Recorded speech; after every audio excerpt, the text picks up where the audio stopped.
Hey everyone, welcome to my channel Winter Studies. My name is Jeet Diwan and the subject of medieval history and the topic of your lecture number 2, Rise of the Chola Empire. Chola साम्राज्य का उदय।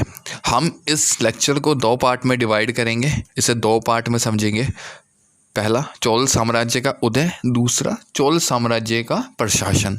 तो आज हम चोल साम्राज्य का उदय के बारे में पढ़ेंगे कि कैसे उदय हुआ चोल साम्राज्य का। तो हम स्टार्ट करने जा रहे हैं लेक्चर।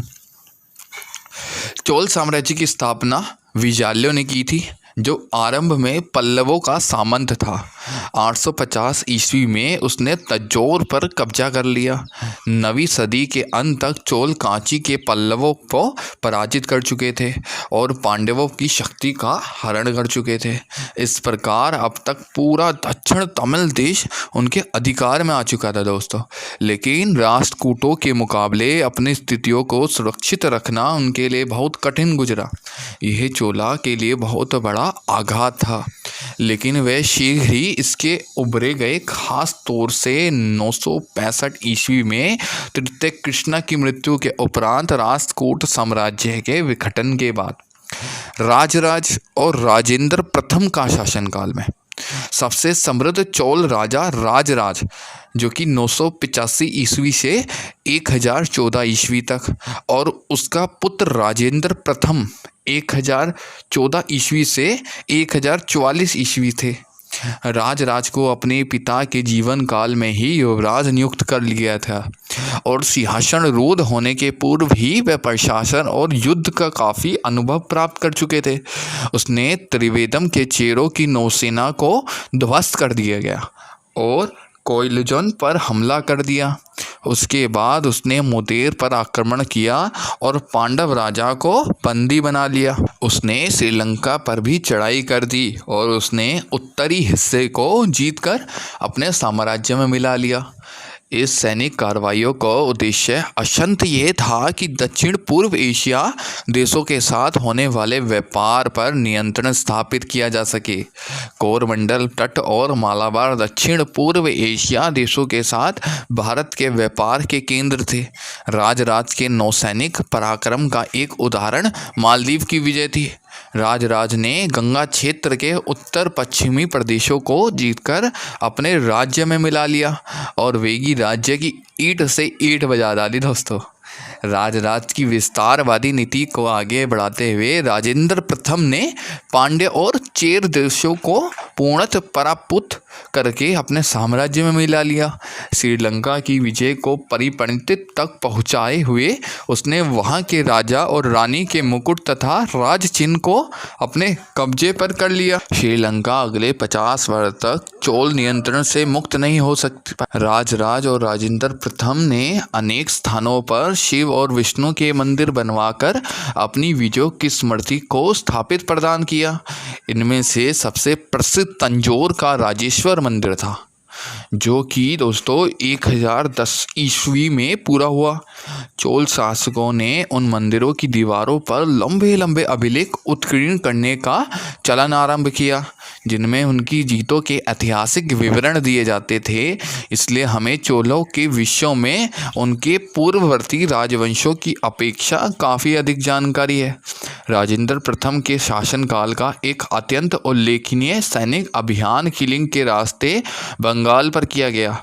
आक्रमण था चोल सेना ने गंगा को पार करके 2 स्थानीय राजाओं को पराजित किया। 1022 ईस्वी में एक चोल सेनापति के नेतृत्व ने किए गए इस अभियान में उसी मार्ग का अनुसरण किया गया था दोस्तों, जिससे होकर महान विजेता समुद्रगुप्त ने इस क्षेत्र पर आक्रमण किया। इस विजय की स्मृति में राजेंद्र ने गईको चोल का विरुद्ध धारण किया। उसने कावेरी के मुहाने पर नई राजधानी बसाई और उसका नाम गायकवाड़ रखा। राजेंद्र प्रथम के शासनकाल के इससे भी अधिक उल्लेखनीय सैनिक पराक्रम का उदाहरण श्री विजय साम्राज्य पर किया गया आक्रमण था। इस बार आक्रमण किया था चोल नौसेना ने। उस समय की श्रीहीनता के बाद 10वीं सदी में श्री विजय साम्राज्य फिर से शक्तिशाली हो उठा दोस्तों। और अब उसने मलय प्रायद्वीप, सुमात्रा, जावा और आसपास के द्वीप भी शामिल थे। चीन की ओर जाने वाले समुद्री व्यापारिक मार्ग पर भी श्री विजय साम्राज्य का नियंत्रण था।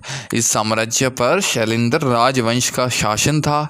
शैलेंद्र शासक बौद्ध थे और चोलों के साथ उनके संबंध मधुर थे। शैलेंद्र शासक ने नागपट्टनम में एक बौद्ध विहार भी बनवाया था और उसने अनुरोध पर राजेंद्र ने विहार का खर्च चलाने के लिए एक गांव दान में दिया था।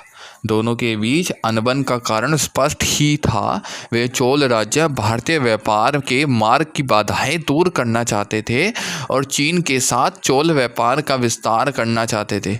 इस अभियान में चोलों ने कडारोम, केड़ा तथा मलय प्रायद्वीप और सुमात्रा में कई ठिकाने जीत लिए। कुछ काल तक तो चोल साम्राज्य नौसेना इस क्षेत्र की सबसे शक्तिशाली नौसेना बनी रही। बंगाल की खाड़ी की हैसियत चोल सील सी हो गई थी। चोल शासकों ने चीन को कई राजदूत मंडल भेजे। ये आंशिक रूप में से कूटनीतिक थे और आंशिक रूप से व्यापारिक। और चोल राजदूत मंडल 1016 और 1033 में चीन पहुँचे। चोल साम्राज्य का सस्तर व्यापारियों वाला एक दंत मंडल 1077 ईस्वी में चीन पहुंचा और एक चीन विवरण के अनुसार उसे नजराने के तौर पर भेजे गए। कांच के बर्तनों, कपूर, कमरबाव, गेंडे के सींगों, हाथी के दांतों आदि के एवज में तांबे के सिक्कों की 81,800 मालाएं प्राप्त हुई। दोस्तों, व्यापार के लिए लाई गई सभी वस्तुओं के लिए चीनी नजराने शब्द इस्तेमाल करते थे। राष्ट्रकूटों के पतन के बाद उनका स्थान ग्रहण करने वाले चालुक्यों से भी चोल शासक बराबर लोहा लेते रहे। इन्हें उत्तर चालुक्य कहा जाता है और इनकी राजधानी कल्याणी थी। दोस्तों, चोलों और उत्तर चालुक्यों के बीच में संघर्ष का कारण तो यह था कि दोनों वैगी तुंगभद्र दोआब और उत्तर पश्चिमी कर्नाटका में गंगेश पर प्रभुत्व स्थापित करना चाहते थे। इस स्पर्श में दो से कोई भी पक्ष निर्यात विजय प्राप्त नहीं कर पाया। अंत में इस संघर्ष में दोनों की शक्ति चूक गई। यह भी लगता था कि इन दोनों युद्ध ज़्यादा निष्कृत होते जा रहे थे। चोल शासकों ने चालुक्य नगरों पर, जिनमें कल्याणी भी शामिल थी, हमले करके वहाँ खूब लूटपाट की और कत्लेआम मचाए, जिसमें ब्राह्मणों और बच्चों को भी नहीं बख्शा। दोस्तों, पांडव देश में उन्होंने ऐसी ही नीति अपनाई और वहाँ की आबादी को अतिरिक्त करने के लिए उनके बीच सैनिकों बस्तियाँ बसा दी। उन्होंने श्रीलंका के शासकों की प्राचीन राजधानी अनुराधापुर को बर्बाद कर दिया पूरी तरह से। उनके राजा और रानी के साथ दुर्व्यवहार किया। ये घटनाएं चोल साम्राज्य के इतिहास पर कलंक है। दोस्तों, लेकिन जब एक के बाद एक वे किसी देश को जीत लेते थे तो वहाँ अच्छी शासन प्रणाली कायम करने की कोशिश करते थे। चोल प्रशासन की एक उल्लेखनीय विशेषता ये भी थी कि वह साम्राज्य में सर्वत्र गांवों के स्तर पर स्थानीय स्वशासन को बढ़ावा देते थे। 12वीं सदी के दौरान चोल साम्राज्य फलता फूलता रहा, लेकिन 13वीं सदी के अंतिम चरण में उसका पतन आरंभ हो गया। महाराष्ट्र क्षेत्र में उत्तर चालुक्य साम्राज्य भी 12वीं सदी में मिट गया था। दक्षिण में चोलों का स्थान पांडवों और होयसलों ने ले लिया और चालुक्यों की जगह यादव और कांकेय राजवंश प्रतिष्ठा हुए। इन राज्यों ने कला और स्थापत्य को खूब संरक्षण दिया। उनका दुर्भाग्य ये था कि वे आपस में हमेशा लड़ते भिड़ते रहकर कमज़ोर पड़ गए। लड़ाई में वे शहरों को लूटते और क्षति पहुंचाते, यहाँ तक कि वे मंदिरों को भी नहीं बख्शते। अंत में 14वीं सदी के आरंभ में दिल्ली के सुल्तान ने उन्हें मिटा दिया गया। इसी के दौरान ये चोल साम्राज्य का उदय यहाँ पर दी एंड। Thank you.